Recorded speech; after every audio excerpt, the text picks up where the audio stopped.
और आज की कहानी सुनाने से पहले अपने एक इंस्टाग्राम यूजर के सवाल का मैं जवाब दे दूं।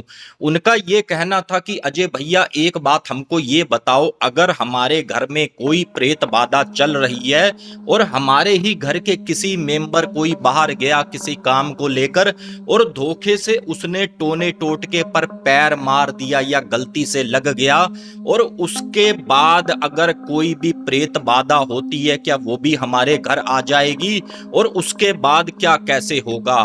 तो यहां से मैं आपको बता दूं, अगर आप पर कभी भी तीसरी शक्ति का असर है, आपके घर में प्रेत बाधा है, तो आपका घर में खुद का ही मन नहीं लगेगा, चिड़चिड़ापन काफी ज्यादा होगा और घर वाले लोग आपको काफी ज्यादा दुश्मन लगेंगे। और आप ये सोचोगे कि मैं घर से बाहर रहता हूं तो भाई मेरा मूड कितना अच्छा रहता है, लेकिन जैसे ही घर में आता हूं तो सिर में भारीपन होने लगता है। और इसी में ही अगर बाहर से आपने किसी टोने टोटके पर पैर मारा है तो ये समझ लो वो शक्ति आपके घर में नहीं घुसेगी, क्योंकि पहले से ही प्रेत बाधा आपके दरवाजे के अंदर है और वो इंतजार करेगी कि भाई तू जल्दी से बाहर आ, उसके बाद हम तुझे बताते हैं कैसे तेरा क्या करना है।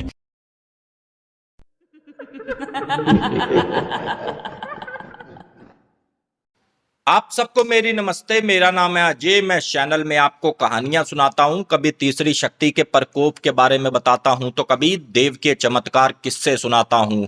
और आज का आर्टिकल हमारे पास आया है, उत्तराखंड का एक शहर पड़ता है काशीपुर। काशीपुर से ही लगभग 11 से 12 किलोमीटर की दूरी पर गांव है नेकीगढ़ी। और ये गांव क्या काफी बड़ा एरिया है, लगभग इसमें मेरे हिसाब से 500 परिवार तो रहते होंगे। और उसी गांव का एक छोटा सा परिवार, एक का नाम अनिल जो घर का मुखिया और उनकी वाइफ का नाम रेनू और 3 उनके बच्चे, सबसे बड़ा बेटा और सबसे 2 छोटे बहन भाई, वो अपना कॉलेज में पढ़ाई कर रहे हैं। और यहां से मैंने इनके नाम भी बिल्कुल कट टू कट बदल दिए हैं, क्योंकि इनकी ये रिक्वेस्ट थी कि भैया हमारे नाम मत शो करना। अब यहां पर होता क्या है, अनिल जी अपना बड़ा खूबसूरत सा मकान बनाते हैं, क्योंकि पैसे की तरफ से इनको कोई कमी थी नहीं, अच्छी खासी खेती बाड़ी, अच्छा पैसा आ रहा। कुछ काशीपुर शहर में इनकी प्रॉपर्टी, तो वहां से भी इनके पास रेंट वगैरह आता था। अब ये जैसे ही मकान इनका बनकर तैयार हुआ है तो इन्होंने अपने लोकल के पंडित जी से कहा कि पंडित जी हमने घर बनाया है, जरा आकर अपनी भैया दृष्टि डालो और इस घर का मुहूर्त करो। और पंडित जी जैसे ही आते हैं, इनके घर को देखते हैं तो देखकर हैरान हो जाते हैं कि अनिल जी एक बात ये बताओ, तुमने जो ये मंदिर बनाया है ये तो वास्तु के हिसाब से बिल्कुल विपरीत दिशा में है, इस तरफ तो मंदिर कभी होता ही नहीं। तुम्हें क्या किसी ने अकल नहीं दी जब तुम मकान बना रहे थे। अब ये बात जैसे ही अनिल जी सुनते हैं तो यहाँ पर फिर ये कहते हैं कि पंडित जी चलो कोई नहीं, अगर हमसे गलती हो गई है, चलो जी एक मंदिर हम लाकर यहाँ पर दूसरी जगह पर स्थापित कर देंगे या थोड़े समय के बाद उस जगह को तोड़कर यहाँ पर मंदिर बना देंगे। अब यहाँ पर पंडित जी ने अपनी जो भी पूजा करनी थी, हवन करना था, अच्छे से कर कर चले गए। लेकिन इनके बारे में एक बात और मेंशन कर दूं, ये भगवान शिव की भी भक्ति करते थे। और जो नेकीगढ़ी गांव पार करते ही एक शिव मंदिर है, वहां पर अनिल जी, रेनू जी और उनका बेटा जाया करता था। कभी थोड़ी सेवा कर ली, कभी जल चढ़ा दिया। लेकिन अनिल जी के अंदर एक हरकत थी, दिखावे की भक्ति ज्यादा करते थे कि लोग मेरे को देखें कि मैं भक्ति कर रहा हूं। अब यहां पर होता क्या है, जैसे ही 2-1-3 महीने बीतते हैं और वो पंडित जी फिर इनके घर में आते हैं और ये कहते हैं अनिल जी मुझे देखकर ऐसा लग रहा है कि जो मैंने तुमको बात बोली थी तुमने पूरी नहीं करी। यहाँ पर अनिल जी बोले कि पंडित जी मैं कुछ समझा नहीं, क्या कहना चाहते हो। तो यहाँ पर पंडित जी ने ये कहा कि अनिल जी एक बात ये बताओ, तुमने इतना बड़ा मकान बनाया है और इतना पैसा लगाया है, सबका पर्सनल कमरा बनाया है, क्या तुम्हारे घर में भगवान का स्थान नहीं है। तो यहाँ पर अनिल जी कहते हैं कि देखो पंडित जी, ये मैंने मंदिर रख तो दिया है बरामदे में, ये हमारा डाइनिंग टेबल हो गया, ये मंदिर हो गया। तो यहाँ पर फिर पंडित जी देखकर और गुस्से में बोलते हैं, क्या मंदिर इस तरीके से होता है? क्या इतना पैसा तुम्हारे पास नहीं कि ढंग का मंदिर स्थापित कर लो सही जगह पर? देखो ये सारी चीजें गलत हैं। तो यहाँ पर फिर इनकी वाइफ आती है कि पंडित जी चलो हमें क्षमा करो, हम थोड़ा सा भाई समय हमको दो, हम यहाँ पर मंदिर सही से स्थापित कर देंगे। और पंडित जी का ये कहना था कि भाई तुम्हारे घर में मैं 2 से 3 महीने के बाद आया हूं, तुम्हारे पास इतना ही समय नहीं, 3 महीने बीत गए, भगवान को तुम जगह ही नहीं दे रहे। तो यहाँ पर फिर अनिल भी माफी मांगे, इनकी पत्नी भी माफी मांगे। तो पंडित जी ने एक बात इनसे पूछी कि अनिल जी एक बात बताओ, क्या तुम मांस मछली वगैरह मुर्गा वगैरह खाते हो? तो यहाँ पर इन्होंने कहा कि हाँ जी पंडित जी खाते हैं। कहाँ पर बैठ के खाते हो? पंडित जी यहीं पर ही बैठ कर खाते हैं जहाँ पर हम आप चाय वगैरह पी रहे हैं। तो यहाँ पर फिर पंडित जी ने कहा कि तुम्हें बिल्कुल शर्म नहीं है, सामने मंदिर है, इधर तुम नॉन वेज खा रहे हो। और यहाँ पर एक बात मैं तुमको और बता दूं अनिल जी, जैसे ही मैं तुम्हारे घर के अंदर घुसा हूं तो मेरा सिर भारी होने लगा है। मुझे पता नहीं ऐसा क्यों फील हो रहा है कि तुम्हारे घर में कहीं ना कहीं भूत प्रेत का साया ना हो। अब यहाँ पर अनिल जी हंसे, बोले पंडित जी शुभ शुभ बातें करो, ये क्या बात कर रहे हो कि तुम्हारे घर में भूत प्रेत आत्मा का साया है? भाई ऐसा कुछ भी नहीं है हमारे घर में। लेकिन पंडित जी को तो पता ही नहीं कि भाई जिस बंदे से ये बात कर रहे हैं वो साया इस घर में ला चुका है, अभी उस साये ने इस घर में प्रभाव दिखाना शुरू नहीं किया। अब पंडित जी से फिर ये बात कटी है तो अनिल जी ने ये कहा कि पंडित जी देखो घर तो बनना बन गया, अब हमने लड़के की करनी है शादी। कोई हमको तारीखें बताओ कि कौन सी तारीखें शुभ हैं, किस डेट, कोई डेट वगैरह निकालो। अब यहाँ पर पंडित जी ने इनको लगभग 1-2 महीने के गैप से 2-3 तारीखें बता दी कि भाई इस दिन तुम शादियां कर सकते हो। और मैं लास्ट में एक वार्निंग फिर दे रहा हूं, जरा अपना मंदिर ठीक कर लो, तुम्हारा ये मंदिर ठीक नहीं है, तुम्हारे घर को देखकर मुझे लग रहा है। और इतना कहा है और पंडित जी इनको राम राम कर कर यहां से अपना चले गए। अब यहां पर होता क्या है, जैसे ही लगभग 2 से 3 दिन और आगे को थे तो यहां पर शिवरात्रि आने वाली थी। और ये जैसे ही भाई साहब शिवरात्रि की सुबह हुई तो यहां पर अनिल जी की वाइफ ने एक लोटा तैयार किया कि चलो जी उसी शिव मंदिर चलते हैं, वहां पर जल चढ़ाएंगे। और इनका बेटा भी रेडी हो गया मंदिर जाने के लिए और अनिल जी से पूछा है कि तुम नहीं जाओगे मंदिर, अभी तक तुम लेटे हुए हो। यहां पर अनिल जी का यह कहना था कि भाई आज मेरी तबीयत सही नहीं है, आज मैं कहीं भी नहीं जाऊंगा, काफी ज्यादा मेरे सिर में दर्द और मेरी बॉडी पेन हो रही है। अब यहाँ पर इनका बेटा कहता है कि मम्मी रहने दो, अगर पापा की तबीयत खराब है क्यों परेशान करना, चलो जी हम आते हैं, उसके बाद डॉक्टर साहब को बुलाएंगे, इनको थोड़ा दवाई मलम पट्टी भी इनकी जो भी होना हो डॉक्टर साहब कर देंगे। और ये इनके बेटा और इनकी वाइफ जाते हैं मंदिर में, अपना जल वगैरह चढ़ाते हैं। और ये पंडित जी थोड़ा सा इनको प्रसाद देते हैं कि बेटा ये लो, उनको भी दे देना, अनिल जी को भी। और ये जैसे ही घर आए हैं इन्होंने अपना लोटा वगैरह किचन में रखा है। और यहाँ पर इनकी पत्नी ने कहा सुनो जी अभी तक सोए पड़े हो, लेकिन यहाँ पर अनिल की कोई भी आवाज ना आए। और जैसे इनके बेटे ने बुलाया है तो एकदम से अनिल बोला हाँ भाई मैं जाग रहा हूँ, सोया नहीं हूँ। तो यहाँ पर इनकी पत्नी कहती है कि ये मैं प्रसाद लाई थी, जरा आ जाओ बाहर बरामदे में बैठो, तुम्हें चाय वगैरह नाश्ता वगैरह बना देती हूँ। और ये जैसे ही उठकर आए हैं और इनकी पत्नी ने इस तरीके से प्रसाद देने की कोशिश करी है तो अनिल ने क्या किया है, एकदम से हाथ मार दिया उस प्रसाद को और वो प्रसाद सारा का सारा नीचे गिर गया। और यहाँ पर गलतियों पे गलतियां कैसे इनकी बढ़ रही थी ये भी मैं आपको बताता हूं। इनकी पत्नी ने क्या किया, वहीं से अपना झाड़ू पकड़ा है और एक कूड़ा उठाने वाला पकड़ा है और प्रसाद को झाड़ू से ऐसे बीन रही है जैसे कोई समोसा पिज्जा को हम नीचे गिर जाए तो उठा के डस्टबिन में डालते हैं। तो यहां से मैं भी आपको बता दूं, प्रसाद को अपने हाथों से उठाया जाता है अगर नीचे गिर जाए, और उसके बाद माथे से लगाया जाता है और कहीं कोने पर आप रख दो जो चींटियां खा ले अगर आपने नहीं खाना। और इनकी पत्नी ने वही प्रसाद लिया जो किचन के बराबर में डस्टबिन रखा था, वहां पर ले जाकर डाल दिया। और इनका बेटा भी भाई सारी चीजें देखे और यहां पर यह कहे कि मम्मी ऐसा है कि मैं डॉक्टर को बुला कर लाता हूं, जरा इनकी दवाई वगैरह दिलवा दें क्योंकि पापा की तबीयत सही नहीं लग रही। अब यहां पर जैसे ही इन्हीं के गांव के एक डॉक्टर साहब आते हैं और अनिल जी क्या थे, इसी बीच में फिर से जाकर अपना बिस्तर पर लेट गए और चद्दर ओढ़ कर।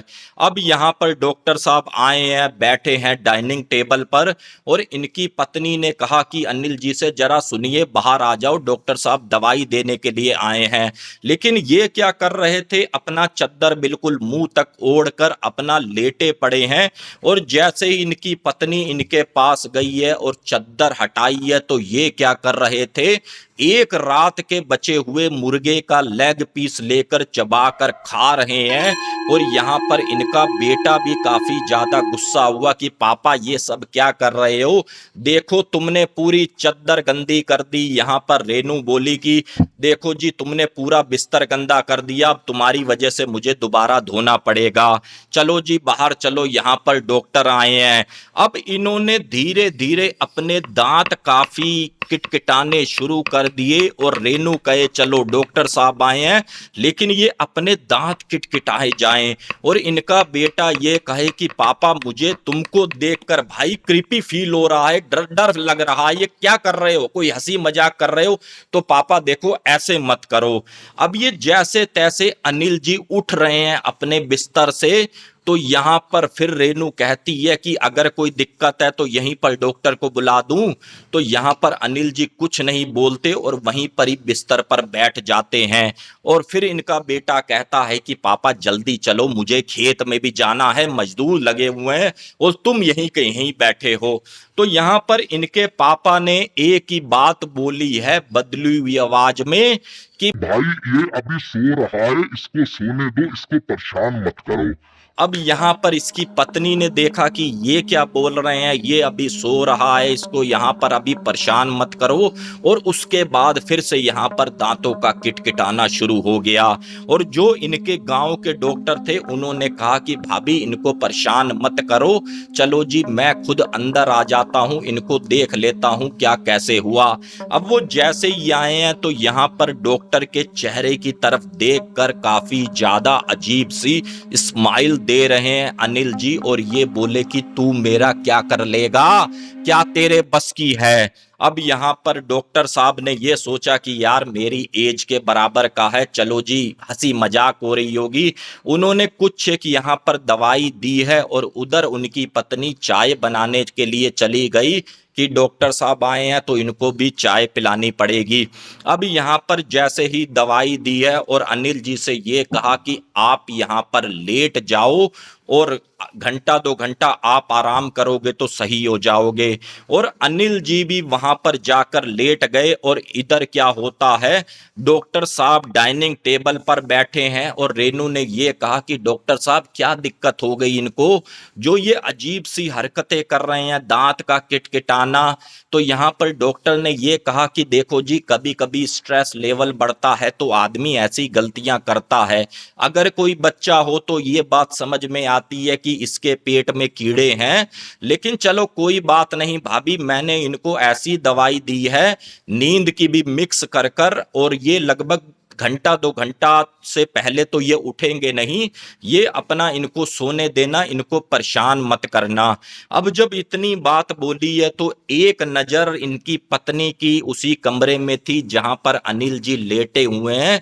उनको क्या दिखा है कि उस कमरे में किसी और की भी शक्ल। अब यहां पर जैसे ही डॉक्टर ने ये कहा है कि 2-3 घंटे से पहले इनको होश आने वाली नहीं, ये नींद में ही रहेंगे। और ये क्या देखते हैं डॉक्टर साहब और इनकी पत्नी की इनके जो पति अनिल हैं वो जानवरों की तरह चलते हुए आ रहे हैं कमरे से धीरे धीरे, और इस तरीके से सूंघ रहे हैं, कभी इधर को सूंघ रहे हैं जैसे पता नहीं, आप ये समझ लो डॉग की तरह। और ये सूंघते सूंघते उसी किचन के जो डस्टबिन था उसके पास गए हैं, और जैसे ही उसमें इन्होंने अपना मुंह डाला है और सूंघने की कोशिश करी है, तभी एकदम से पीछे को गिरे क्योंकि उसमें वो प्रसाद पड़ा था। यहां से मैं अभी आपको बता दूं कि ऐसा नहीं होता कि प्रसाद को देखने से कोई प्रेत पीछा छोड़ दे, लेकिन चलो जी इनके साथ ये इंसिडेंट हुआ, समझ में बात आ सकती है।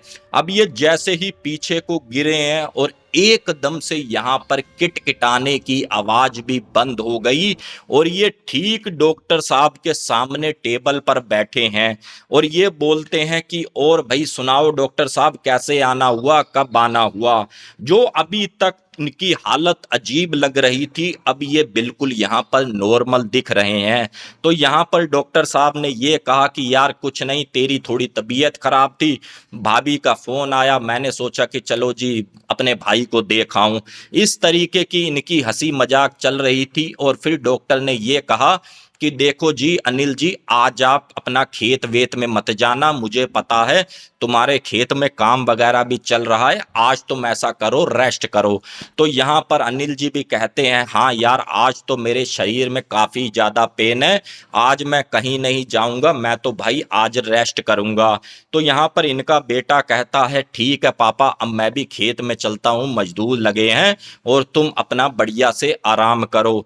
और यहाँ पर फिर डॉक्टर साहब एक बात ये कहते हैं कि चलो जी अनिल जी मैं भी चलता हूँ, तुम अपना अंदर घर में आराम करो। और ये जैसे ही बोला है डॉक्टर साहब ने, तो अनिल जी फिर अपने दांत काफी तेज तेज यहाँ पर किटकिटाने लग गए और ये बोले कि डॉक्टर तेरे से कुछ ना हो पाएगा और तू यहाँ से चला जा।